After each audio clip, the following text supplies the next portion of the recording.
Mike, check. Justin Hunt. It's all happening. Thank you to everybody rocking with the channel. Thank you to everybody subscribe through the channel who shared a video, shared a link. It's priceless. Big thank you to everyone who's donated. If you'd like to donate, you hit the Cash App that's right up there, or you can hit the link in the description. And big thank you to all my newest members, Seed Dubilu, The Shy Butterfly, Vay, Air Force Falcons 9922, 808s at Inc. That's a dope name.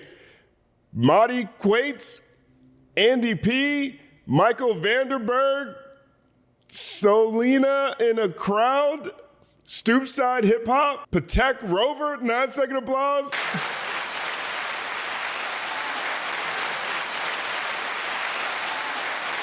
Y'all the illest, man. I promise. Thank y'all for bearing with me struggling through these names sometimes, but you guys have so much creativity in your monikers. Now, big story. Now, we've been waiting about a week and a half now to see how the judge was going to react to this last round of filings from UMG and from Drake's team. Now, where we left off, we covered a memorandum that UMG filed, again pushing for a motion to dismiss.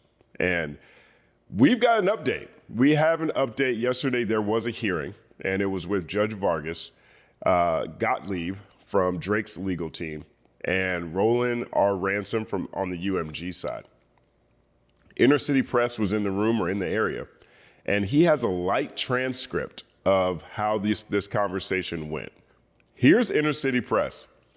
Judge Vargas, you seem to say a diss track could never be defamatory, but New York law says the form is not depositive, which means it's not exempt. It's not exempt from being defamatory simply because it is a diss track or a rap battle is taking place. UMG lawyer, look at the shock jock cases.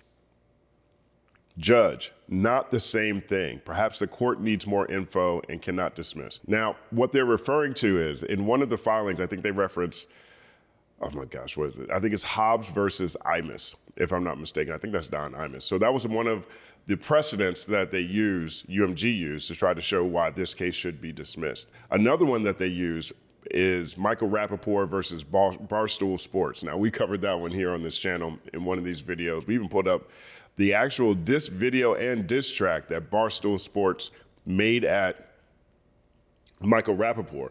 And I actually see some parallels, right? Here is a diss track and a defamatory video. Well, this is a diss track and this is a defamatory video. Rappaport went on to lose that case. But here, at least from Inner City Press's transcription here, loose transcription, I think this is very loose, to be honest. The judge says that's not the same thing. Not the same thing. Perhaps the court needs more info. UMG lawyer, Drake opened the door in third person so that when Kendrick Lamar says, heard you like I'm young, there is no surprise, right? So that's Roland R. Ransom, presumably, who's saying that. Judge Vargas, Mr. Lamar suggests that other secrets he has yet to reveal. It's ambiguous. UMG lawyer, these are questions of law the court can dismiss. Judge Vargas, what are certified PDFs? Let's take an applause. What are certified PDFs? What is that? UMG lawyer, it's a play on Certified Lover Boy, which is Drake's album. He ran around, called himself Certified Lover Boy. I think that's the album he had the pregnant emojis on the cover, if I'm not mistaken. Maybe that's the one with the barrettes. I'm not sure. Judge, but would the ordinary listener know the name of Drake's album, Certified Lover Boy? UMG, the context is all rumors about Drake and young females. Oh my gosh, this is crazy. So all the juicy stuff seems to have come up yesterday, even in brief, in passing, in this hearing. Now, would the ordinary listener know the name of Drake's album? The definition of ordinary, I think, is what would be key here. I think that hip hop is 50 years old. I think that the ubiquity of diss tracks, whether they're professionally made or just things that happen at one's middle school or high school, adds a lot of context to where I would feel comfortable saying the ordinary listener might understand that context. And then Drake is such a big artist, massive artist, that I wouldn't take I think that there's room to say, yeah, perhaps the ordinary listener knows Drake's album is Certified Lover Boy, but context matters here. UMG lawyer again is so funny. The context is all the rumors about Drake and young females. UMG, we seek dismissal for Drake having used the information and belief form of pleading. Now, in Drake's original defamation lawsuit, he used information and belief all up and down that thing. All up and down, information and belief on information and belief on information and belief. That sounds like people are saying, I am hearing, people are saying, very Trumpian. Judge, Mr. Gottlieb for Drake. Gottlieb, on a Rule 12 motion, the question is whether a listener could have thought the facts were being conveyed. Drake's lawyer, Gottlieb, they want your honor to weigh 17 articles, but the time to weigh evidence is not at this stage. Judge, I can take judicial notice. The lyrics are what they are. So the judge seems to have shooed that one away, flicked that one off. Oh, I can take judicial notice. The lyrics are what they are, right? That's what they are. So you judge how you want to read that, and let me know in the comment section if you're enjoying this content. Like and subscribe, share the video. It's appreciated. Gottlieb, UMG made this song more culturally ubiquitous than any other. 9 billion streams, played at a bar mitzvah. Judge Vargas, an interesting bar mitzvah that would play this song. A second applause. Judge is funny. Now, I covered that bar mitzvah in one of the videos that I did last year. Really looking at perhaps the illest part of this battle is that Drake continues to, in his music, for example, his music really still caters to adolescents, teenagers, etc. Maybe people in college. And from what he's talking about, how he's talking about his standpoint, it still very much caters to youth, right? And so, but after Not Like Us, and we started seeing all these kids at these middle school dances and these birthday parties and these bar mitzvahs, I even showed the bar mitzvah, these bar mitzvahs singing Not Like Us like their recess depends on it. Has Drake lost a generation, right? I mean, if you look at the value of an artist or value of music, for example, a lot of that, you can make an argument, lives in the future through nostalgia at the same time. Sync licensing, for example, everyone remembers the songs of their youth, all that, right? But now to a generation, Not Like Us has become so ubiquitous, to a generation, you can argue Drake has reached stranger danger territory. A whole generation is now like, I don't know about that show. I don't know about that one, particularly young ones, right? Because if you're in middle school, what are you, 12, 11, 13 at the oldest, I guess? You're in middle school. I'm sure you might have some songs that you love for the earlier part of your life, but when you're in middle school, that is prime time. These are my songs. This is what I like era, okay? To a generation, Drake has reached stranger danger territory. 1 second applause. Judge, then there's the use of AI voice of Tupac. She's calling out all the hits right now.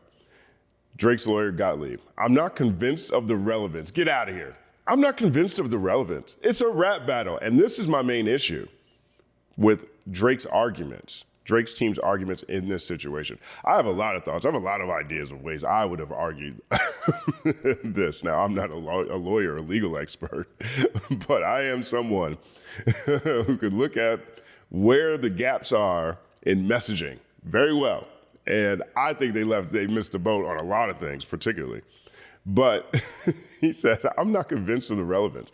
The problem with Drake's arguments, in my opinion, or at least I guess they have to argue this way because of the nature, the full context of what we all experienced over the past 365, is that they look at Not Like Us in a vacuum. They don't want to look at Family Matters. They don't want to look at Tailor-Made Freestyle. They don't want to look at Push-Ups. They definitely don't want to look at The Heart Part 6.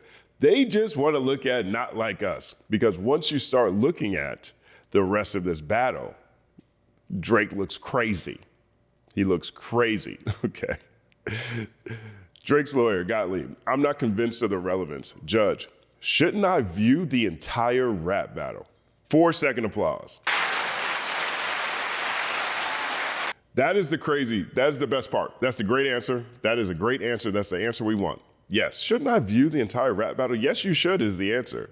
But here's what Drake's lawyer says. This was unique. Tomato. He tried. Judge, Kendrick Lamar didn't know he'd perform at the Super Bowl. Drake's lawyer Gottlieb. UMG republished the material with knowledge when it launched the Super Bowl campaign. There were 3 attacks on his home. Gottlieb, the cover art is Drake's home with S-offender location tags. Judge, this is the best part. Didn't Drake say Kendrick Lamar is not the biological father of his child? 1 second applause. Gottlieb, the court doesn't have enough info on that. The court doesn't have enough info on that. Now, I think that's very interesting as a reply on its own, particularly since in UMG's motion to dismiss, they do a solid job of outlining what rap battles are, outlining Drake's history in previous rap battles. They outline the different tracks that came out and a lot of things that Drake said in multiple songs. And they definitely spent a lot of time on Family Matters, and they definitely spent a lot of time on Tailor-Made Freestyle. So when Gottlieb says the court doesn't have enough info on that, Tomato. I don't know. Seems like the judge got some ideas because she's asking the right questions because these are all in the legal filings. Drake's Gottlieb. 10% of streams are false. A popular podcaster alleged the use of bots. There's also a stream farmer. There was whitelisting, misdirected search results, and payola. Judge Vargas. What is the damage in bot streaming? Gottlieb. Every other artist on the platform is injured. Now, I think that is interesting, right? They're saying bots injure every other artist because I guess it is manufactured promotion, which makes people think something's hotter than it is, so they go rush to check it out. Now, in my opinion, if it's not hot, if it's not sticky, they leave and they don't come back, and I think that's pretty easy to see. There's a lot of YouTubers, for example, who I can tell from a distance who are using bots. They'll have crazy numbers, they'll have 140,000 view videos, 60,000 view videos, and 13 comments. 13 comments, you know what I mean? Like you can see when someone's juicing the numbers. Right, but they're alleging anyone on the platforms is injured by that. Right, I look at that now. If they had said putting an artist on a whole bunch of, on the cover of a whole bunch of playlists or a whole bunch of genres they're not even in, might injure other artists in that genre, I can understand that. If they even made it a little bit more narrow and said, because of the circumstances of this battle, because the way it turned out and how Not Like Us became so ubiquitous, people started looking at Drake. They wouldn't play Drake's music because Not Like Us was so catchy that they would have played it again. But they're saying anyone on the platform, that's an interesting argument. I can potentially see that, but again, these are bots, so I don't know. Let me know what you think about that in the comments section. UMG's lawyer. In the record are articles mentioning his going to girls' basketball games, relationship at 31 with a 13-year-old Millie Bobby Brown, and lyrics. He's like, just so you know,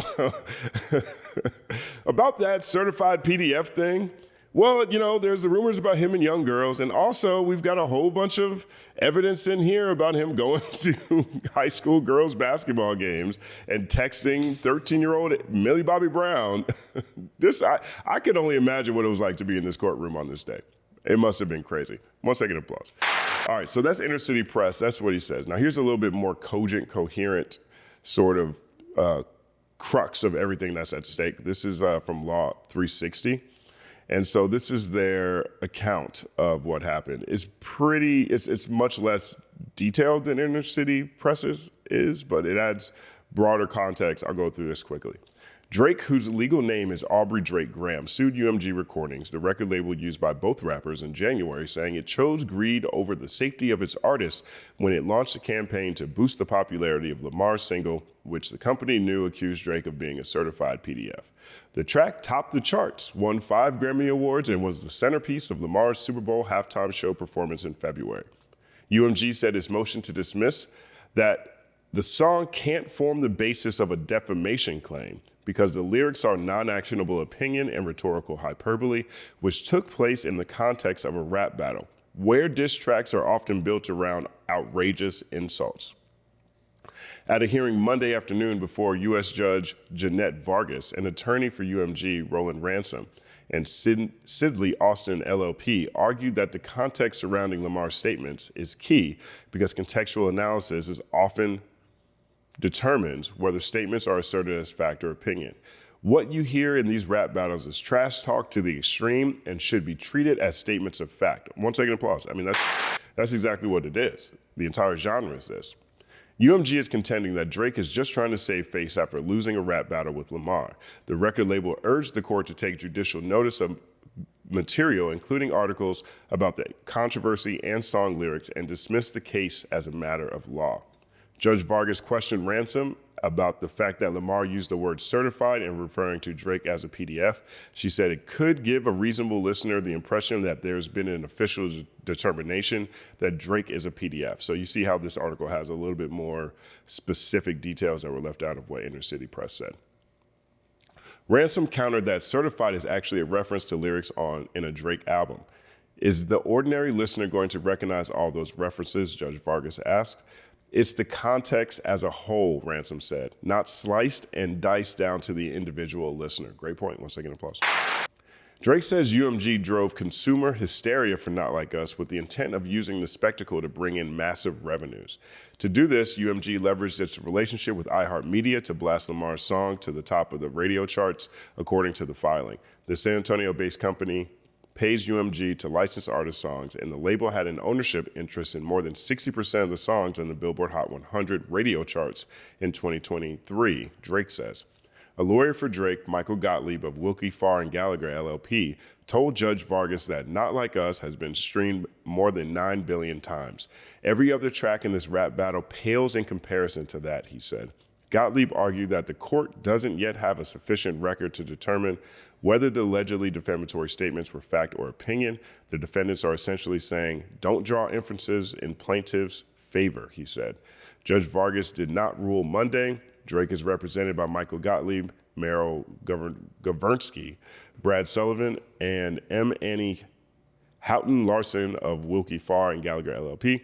UMG is represented by Roland Ransom, Nicholas Crowell, James Horner, and Kate Everson of Sidley Austin LLP. The case is Aubrey Drake Graham versus UMG Recordings, et cetera, et cetera, et cetera. So that's more specifics about certain parts that were left out of what Inner City Press tweeted.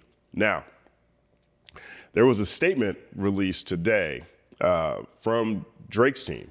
And so here's what the statement said. A spokesperson for Drake issued a statement after his legal team appeared before a federal judge in Manhattan and urged the court to allow the defamation case against UMG to proceed. Here's what it says. UMG is desperate to see this case not move forward because the company can't hide its misconduct in a courtroom the way it does in the boardroom. Soon, in addition to facing concerned regulators and investors, the leadership of music's most powerful label will have to answer for the damage it has caused every artist that has been silenced, exploited, endangered, or discarded. And I feel like there's a lot of confusion in some of the messaging here. You know, in the filing, in Drake's defamation lawsuit, he makes it a point, at least particularly in the initial filing, that this was part of a ploy to devalue Drake in the marketplace. At the same time, they're saying, and then there was all these bots. At the same time, they're saying, also, it's defamatory to say the PDF thing. Also, this song caused all this violence at Drake's house, right? So there's a lot of different pieces of this lawsuit. Generally speaking, I think most lawsuits have a lot of different pieces here. But when you look at this statement in particular, right, UMG is desperate to see this case not move forward because the company can't hide its misconduct in a courtroom the way it does in the boardroom. Soon, in addition to facing concerned regulators and investors, the leadership of music's most powerful label will have to answer for the damage it has caused every artist that has been silenced, exploited, endangered, or discarded. And we've just watched Pusha T, essentially, part of this incredible Clips rollout. But we've watched Pusha T give specific examples of how Drake has motivated UMG, I guess in this case, to silence, exploit, or discard other artists. He has been a proponent of this. Now, I imagine if this goes to court or part of the discovery process, perhaps that would be something that UMG might want to bring up.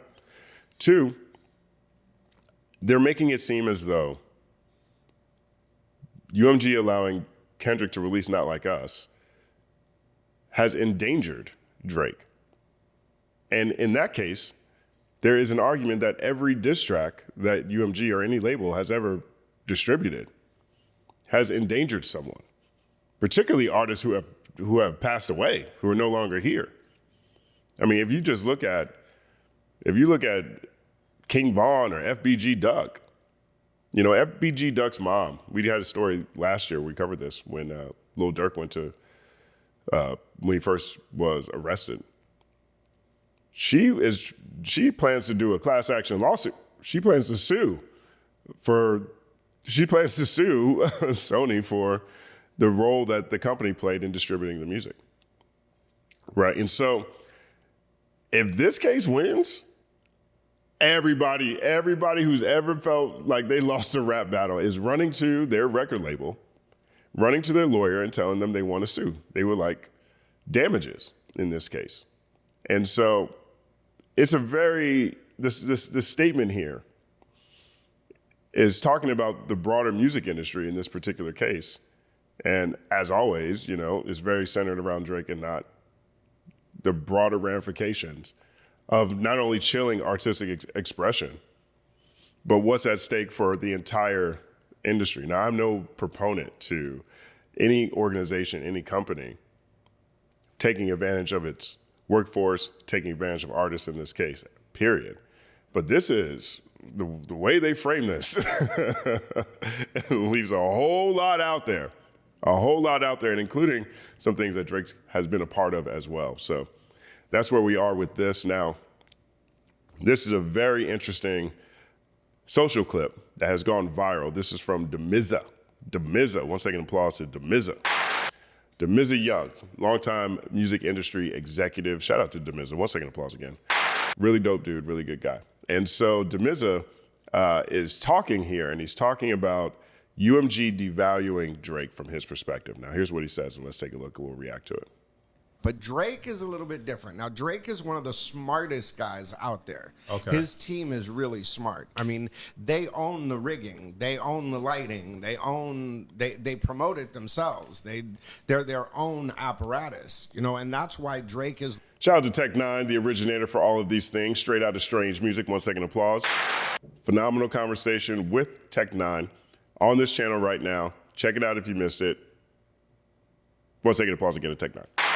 The one doing this is his people are a little bit smarter than the average bear. So when it comes to touring and leverage and stuff like that, he doesn't have a whole lot of, I mean, he owns the plane. He owns, I mean, look at the deal he did for the plane. It was a shipping company that he did the plane deal with, where it was basically a trade. Say that you're doing this for us. All you got to do is pay for your gas. We'll let you use the plane. You know what I mean? And we'll refurbish it for you and all of that stuff. Just use it on tour and say our name. You know what I mean? Like, so, I mean, So he doesn't have to put up his catalog necessarily. Nah, and you also have to remember this. The reason why this case is going on is they gave him $400 million. Okay, Universal. The reason why this case is going on, interesting. Let me think about that while we continue watching this video. Gave him $400 million. For what? For as an advance on his royalties. Okay. Well, he recouped that within the year and a half, something like that, was already in renegotiations. Then Sony came along, said, we'll give you $500 million, and he had leverage. But then Sony or Universal was like, no, and then that's what this case is about. Okay, did you release Kendrick and sabotage me to get my numbers down so that I didn't have the leverage to get this money, and because I was going to go to Sony, you wanted to ruin it? And I mean, that's what we went through with Mariah. Was they were trying to... Okay, before we get to that part, I want to address a couple of things that you said here.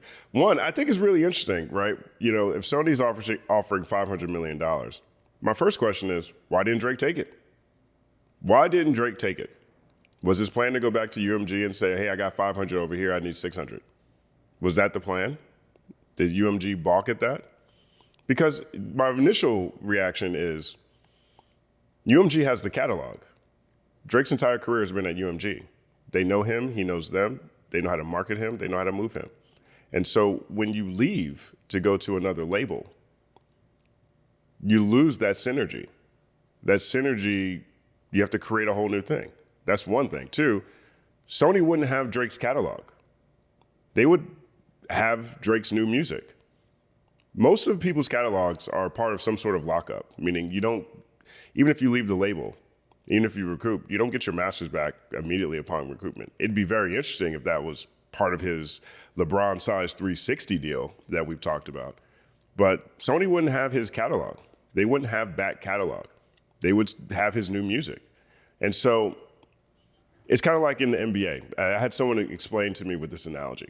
And they said, it's like the NBA, where if you're a rookie and you do incredible, and then you can make more money, you can get a bigger contract with the team that drafted you than any team you might want to go to, right? And so it's similar here. He might get $500 million for Sony, but Sony wouldn't get the back catalog, right? They also wouldn't know how to move him, right? So there's a lot of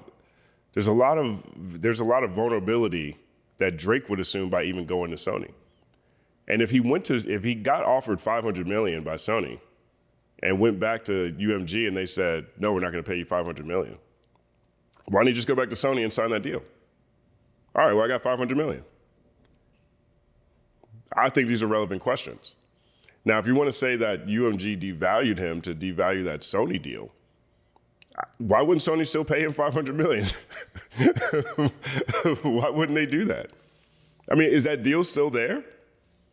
There's just a lot of questions around why you wouldn't. If you're $100 million off, $100 million off, and Drake, his catalog is where his value is. If you look at his numbers, they're generally speaking done what happens to every artist when they get older.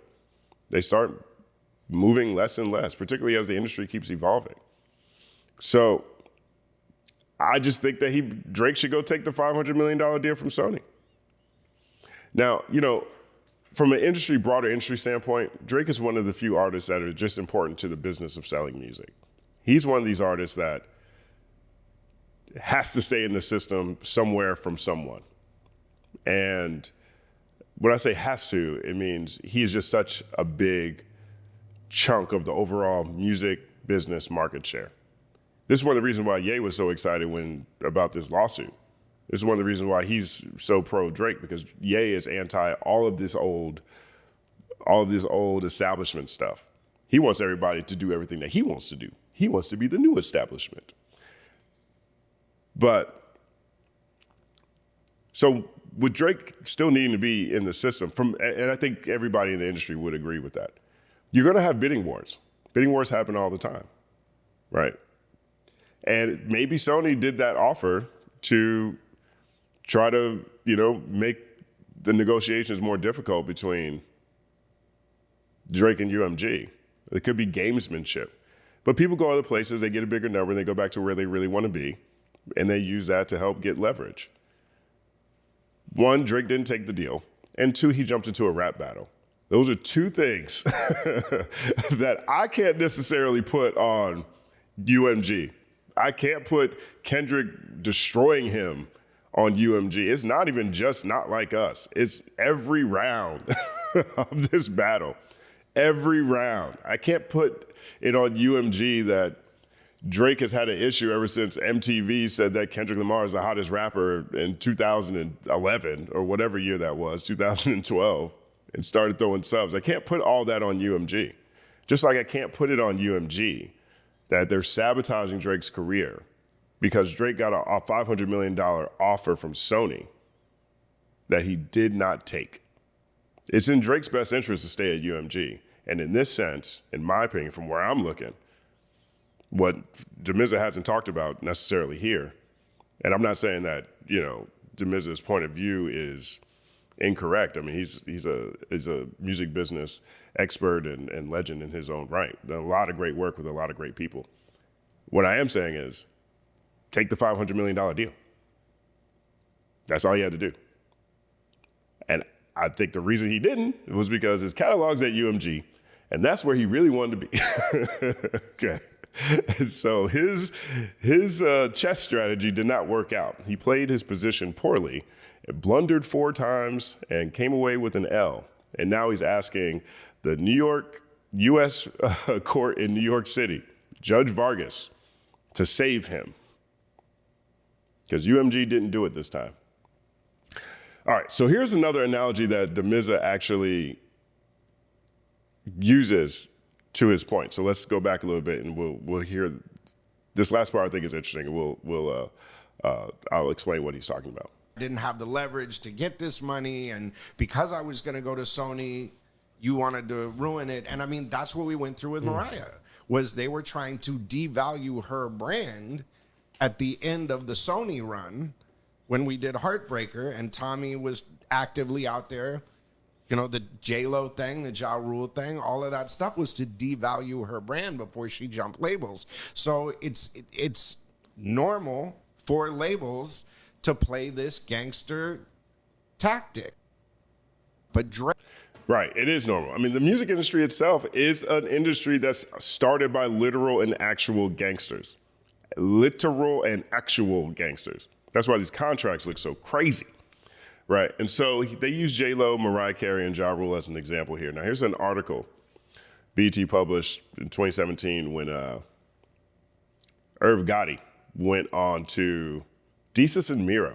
And so here, Irv Gotti explains what happened with J-Lo, Mariah Carey, and Ja Rule. There was a little beef between J-Lo and Mariah Carey. Now, Mariah Carey was formerly married, if I'm not mistaken, to Tommy Mottola, who was the head of Sony Music altogether. So here's what he said.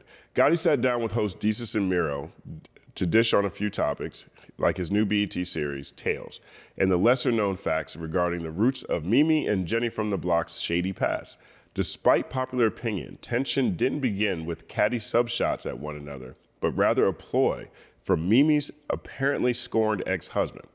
According to Gotti, the story goes as such. Mottola phoned up Gotti in the wee hours of 6 a.m. after discovering that he and Murder Inc.'s flagship MC, Ja Rule, collaborated with Mariah.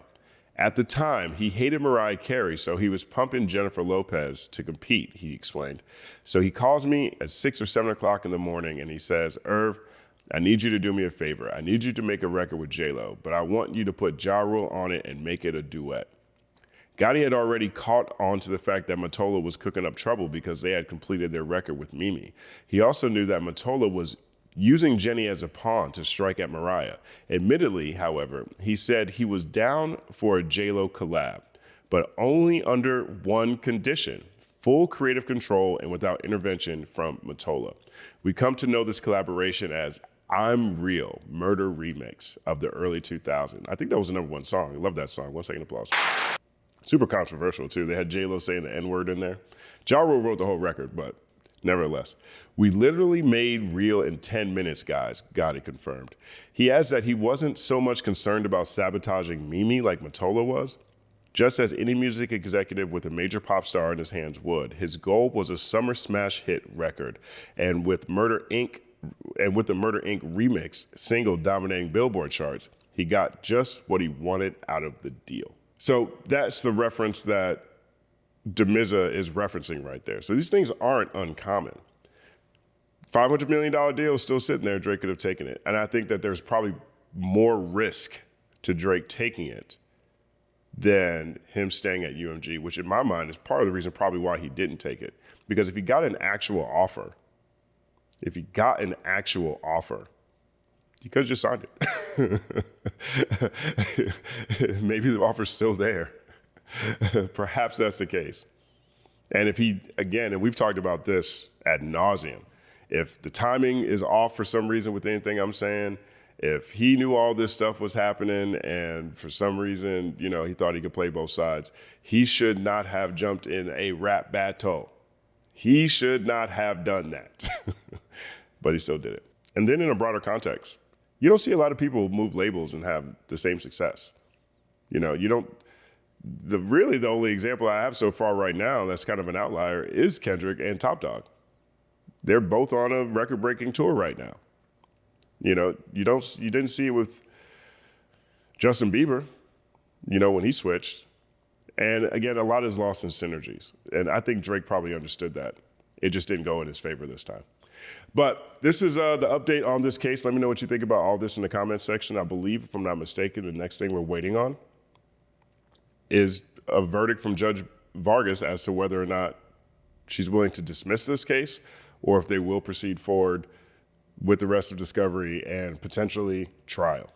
My name is Justin Hunt. Like, subscribe to the channel. Follow at The Company Man on everything, including The Company Man podcast, wherever you listen to podcasts. It's all happening.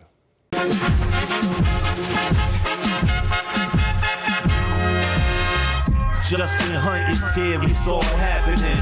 Justin Hunt is here, it's all happening. The mathematical breakdown of this mighty game of rap we in. It's boom bapping. Systematical culture views us radical, it's all happening. Shaking hands and dapping it. Life through the lens of hip hop, from trip hop to yes, dog. You don't stop, you don't stop. Justin Hunt is here, it's all happening. It's all happening, yes, it's all happening. Justin Hunt is here, it's all happening. It's all happening, yes, it's all happening.